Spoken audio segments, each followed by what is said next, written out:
today is my day to work at the Provincial Autism Centre. I'm doing data, and they're relying on me. I have to go. And his father had to call in and get our permission, right? He took it very seriously, and good for him. So it's that dedication, right? It's the reliability. It's the, that this is a reliable employee. You're never going to have to worry about this employee or someone with autism in the workplace, hanging around the water cooler talking about the office gossip, because that would be helpful to a lot of offices, wouldn't it? Absolutely. And, for some, based on their strengths, you're going to have an outstanding and long-term employee, which is in today's society with, if you look at generational studies, that's really challenging for employers to find someone who has that skill set and those strengths. So starting off, what I'm hearing is what we want to remember as we're learning from you today is one of the main things we want to remember is not to just look at those media stereotypes, to understand that it is a spectrum, meaning a spectrum of possibilities, and therefore people can't be just going, oh, I met someone with autism, I know what to do.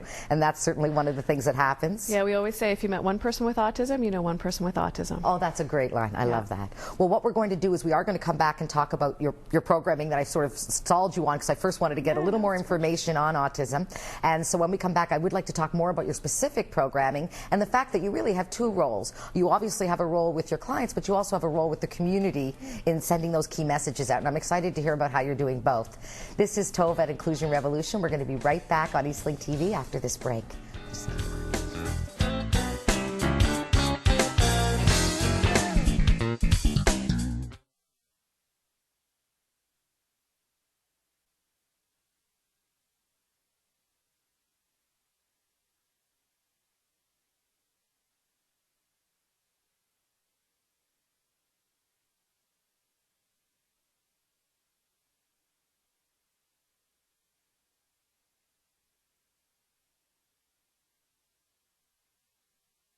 Welcome back to Inclusion Revolution here on Eastlink TV. I'm your host, Tova Sherman, joined by Cynthia Carroll from the Autism Center, and we're awfully pleased she's here because she's teaching us an awful lot about what we don't know about autism, and also going to share with us some of the best practices and, of course, programming that is being offered by the center in support of persons living with the whole spectrum, potential spectrum of autism.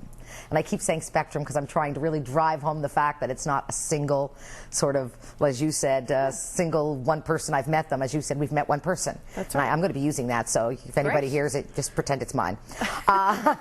When we broke, I promised we would get into some specifics about some of the programming you're doing. And I'm really interested in hearing from you, again, as I mentioned, about how you're coping with both sides of need. Because for most of us in the disability community, we have the client that we focus on providing supports and strengths to, but we also have a community that doesn't really get it. And sometimes without providing them that understanding and education like we're trying to do today, it's very difficult to take that employment-ready person with autism and match them with someone if they don't get it too.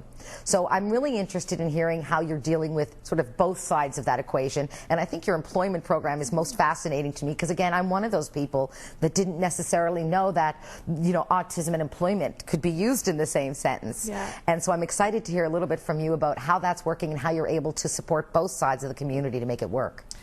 Yeah, well, our program's called Autism Works, and it's a program that we've been developing for probably approximately 2 years, and it's starting to come to life now. There was a lot of pre-planning to that, but it's exactly what you said, Tova. It's that autism education piece in the workplace, because we're almost starting from scratch. Diversity training in the workplace often doesn't include autism.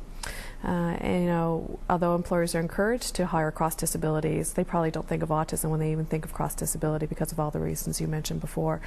So our Autism Works program really supports the client and gets them in and talks about whether their special interests are, where are their strengths. We do have a test called the TTAP that we can walk the client through, and that will identify all of their strengths, their areas that they need support in. That's very unique and specific to them.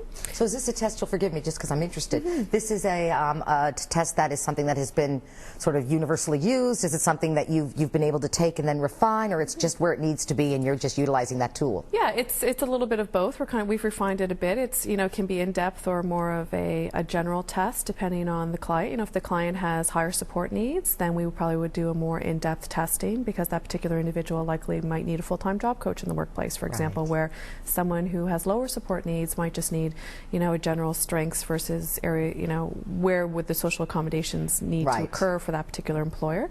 So what that really helps us to do is when we do work together to place someone in the workplace, that employer is aware of the strengths of that individual, but also the areas that they might need support in. So you're educating the employer on, what these are the strengths of this particular individual, and these are some of the areas of support, and here's some suggestions on how to support this employee, and as well as other employees, to kind of learn about autism so that that person can be successful over the long term.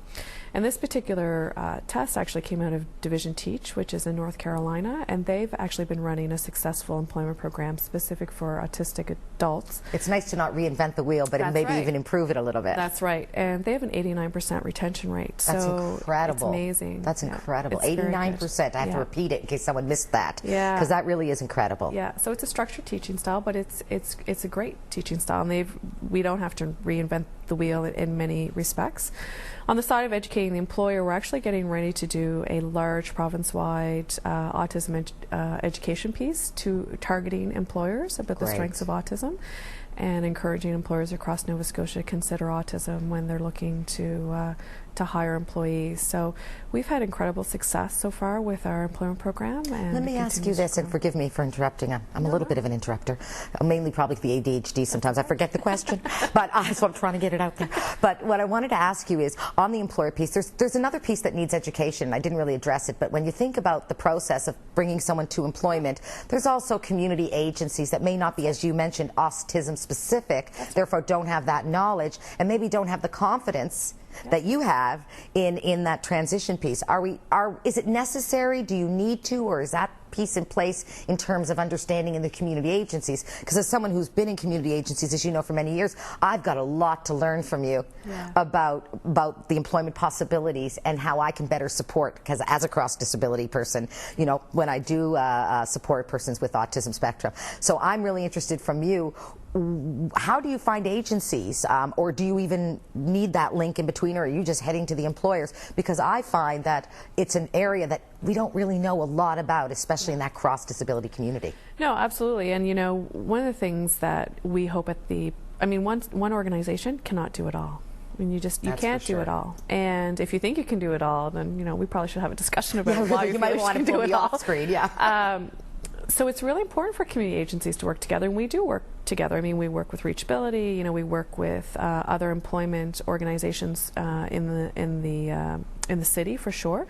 We've been contacted by employment organizations in the Valley and on the South Shore, and really what they're looking for is autism education and awareness and training of job coaches. So part of the other thing that we're doing, we're actually heading to North Carolina in March, is to start to put that comprehensive training in place for job coaches, because the reality of it is even the Provincial Autism Centre isn't going to reach from tip to tip to the province, but by working together with community agencies and training as many people as we can about autism and about how to support somebody with autism, or suggestions about how to support someone with autism in the workplace, and also the information for employers to get that across Nova Scotia. I mean, that's a huge success for us. I mean, absolutely. And so many people miss that piece, and that's why I wanted to bring it up, because there really are 3 or 4 players in everything. I always say there's 3 wins. Covey said win-win. I say win-win-win, because what I see is agencies in the community need that information, and if you're there to provide it, that's a best practice right there. And then, of course, you're educating the employers, and you're working with that side. And then, of course, you're working with the individual. I know you do have a job developer whose role with the actual client is the client with autism is quite extensive as well. Could you tell me a little bit about the work you're doing with the client? Because I think I have a sense of the employer. You've done a great job on expressing how you're partnering with different agencies around the province. But can you share with me what happens when someone maybe who's watching says, I'd like to join that employment program, or I'd like to promote somebody I know living with autism to come to that program. Can you tell me a little bit about what they're going to experience? Well,